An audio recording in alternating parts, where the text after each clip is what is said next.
ஜெய்ஹிந்த். இது ஸ்ரீ சாய் விநாயகா அகாடமி இராணுவம் மற்றும் காவலர் பயிற்சி மையம் டிஎன்சி ஆலங்குளம். ஃபோன் 8360285612. எங்கள் லட்சியம் வேலை நிச்சயம்.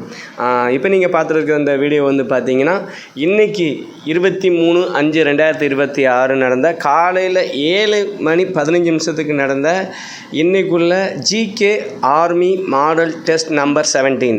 ஸோ நம்ம ஏற்கனவே சொன்ன மாதிரி நம்மளோட ஸ்டூடெண்ட்ஸ் வந்து ஆர்மி எக்ஸாமுக்கு தயார்படுத்திக்கிட்டு இருக்கோம். மேக்ஸிமம் நம்ம ஸ்டூடெண்ட்ஸ் வந்து பாஸ் ஆகிறதுக்கு எந்த மார்க் தேவையோ அந்த அளவுக்கு ஸ்டூடெண்ட்ஸ் ரொம்பவே தயாராகிட்டாங்க. நம்ம சென்டரை பொறுத்த வரைக்கும் 100% நம்ம ரிசல்ட் கண்டிப்பாக கொடுப்போம். அது நீங்கள் கடந்த காலங்களில் நீங்கள் பார்த்துருக்கீங்க. இந்த வருஷமும் 100 இல்லை 110% நம்ம ரிசல்ட்டு கொடுக்க போகிறோம். இந்த வருஷம் +2 காலேஜ் முடிச்ச ஸ்டூடெண்ட்ஸ் ஆண்கள் பெண்கள் கண்டிப்பாக வாங்க. 100% உங்கள் பிளேஸ்மெண்ட்டை கன்ஃபார்ம் பண்ணிவிட்டு போங்க. ஜெய்ஹிந்த்.